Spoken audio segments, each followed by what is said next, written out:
Okay, if you've been watching these as a series, you'll know that the last video I posted was showing you how to find the N75 map and a little bit of information about it. Now, what I'm going to do on this video, which will be pretty short because it's very simple, is to show you how to find what's known as the single value boost limiter. Now, although we had over here a boost limiter, there is often in files a single value, which is like a sort of emergency cut-off valve, so that the engine has got one reference point and it can just say, no, I've got to stop when I hit that. Now, to find it, the easiest way is to have some information that you've managed to glean from previous people who've already looked, because there are various guides on the internet and on chip tuning forums which will give you some information to allow you to find this single value boost limit. And this guide will also enable us to use something else on here that we haven't used before. So what I'm going to do is I'm going to change to text view, and I'm going to go up and I'm going to click search. And then underneath search, I'm going to click byte sequence, because what I want to do is I want to search here. And if you're familiar with lots of Windows programs, you'll know that like Excel and Office and the like often have search functions, and this one's got search function. And I've got a choice. I can search a map, I can search text, I can search, and text, by the way, doesn't mean this, it means the text that's over here. I can search hexadecimal, I can search decimal. So make sure you check to see which box you've got open, because of these tabs. Obviously, if you ask it to search for a decimal number but you're actually on hexadecimal, it's not going to find a great deal because it won't like it. Well, here we go. Now, a previous search that I must have done on here must have been already still highlighted. So if I just press backspace and delete that, and I've got a choice. I know from looking on various chip tuning forums that if I search for 31455, that might help me. Doesn't mean it will, but it might. So what I'm going to do is I'm going to put in 31455, and I could press OK, but then I will get one search and the box will close, and then I'll have to open it again. So I'm just going to press that. And what I'm going to do is I'm going to look. When I find this, I'm going to look around it to see if there's any information that might be of use. Now, 2620, I'm going to write that down. 2620. That could be an absolute maximum boost limit, couldn't it? 2620. It could be. Right, I'm going to search again. I'm going to look round there.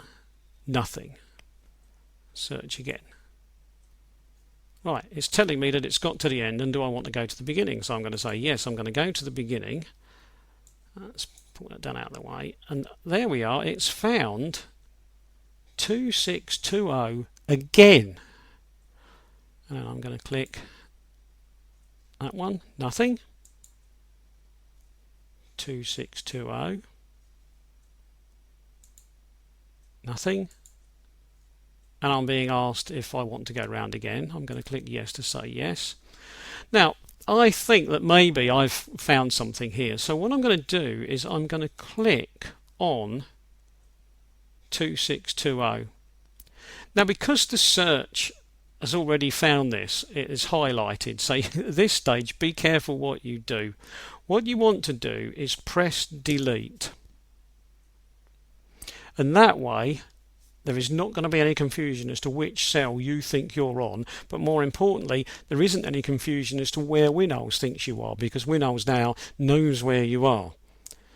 And then what I'm going to do is I'm going to press the insert key on the keyboard. So I'm going to press insert, and that will highlight it for me. I could have gone up to here and clicked select cell instead of insert. So I could have said select cell. It wouldn't matter. I've just done it a quick way. And then having got there, I can go selection to map. Or I can press K. So what I'm going to do is I'm going to leave that there like that, and I'm going to press K. Now, that's not really a map, is it? I mean, what I've actually got is a box with one number in it. So what I'm going to do is I'm going to double click on that box, and it's saying map. Now what I'm going to do is I'm going to assume that that is my single value boost limiter, so I'm going to call it SVBL. Again, it doesn't matter if I'm right or wrong, it doesn't matter. And so if I'm right, that will be an air pressure limit, won't it? So that will be air pressure. And I think I'll call it air pressure limit for today. And I'm going to assume it's in millibars. Now, it doesn't matter whether I'm right or whether I'm wrong. At this stage, I'm just going to say, okay, I think I'm right. So I'm going to click that now to get rid of it. There it is. So I found that. And then I'm going to tell this to find me another one. There you are. Nothing. I know there was another one. There it is. So I'm going to click on that one. 2620 again. And again, I'm going to press delete so I get rid of the highlight. I'm going to press insert on the keyboard, which is next to delete anyway, which is handy. And then I'm going to press K to turn it to a map just like I did before. And I've got 2620 again. So I'm going to double click on there. I'll do what I did before. I'm going to call it a single value boost limit. I'm going to put in there air pressure limit. And I'm going to put in here millibar or millibars. And I'm going to say OK. And I'm going to get rid of that and I'm going to close it down. Now, just to be on the safe side, I'm going to get rid of that by pressing delete, and I'm going to go back. Now, you now know that 31455 is a number worth searching. I'm going to click on that one, and there's another number that's worth searching in EDC15, so I'm going to click 32043 instead, and I'm going to search that one. Not found. Do I want to go to the beginning? Yes. Not found. Oh, well, that's handy then. So I haven't missed something. So if I'd searched 32043 first, I would not have found anything anyway. And then had I then searched 31455, I would have found this. So there is a fair chance then that this is the single value boost limit, and I found it.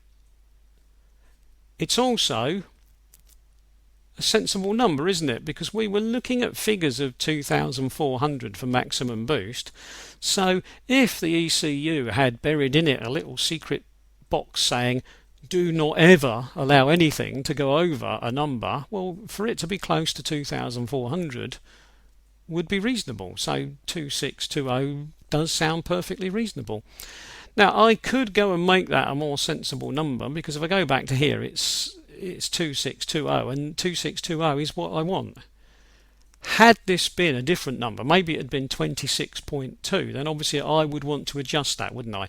I would want to open the properties box as usual by double clicking, and then I would want to make changes to it here on these factors and offsets.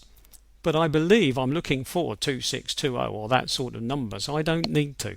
So I can just say, right, well, okay, I'm pretty sure I'm okay on that. I can close that. I finished searching, so I can close that. And so at that point, I can stop.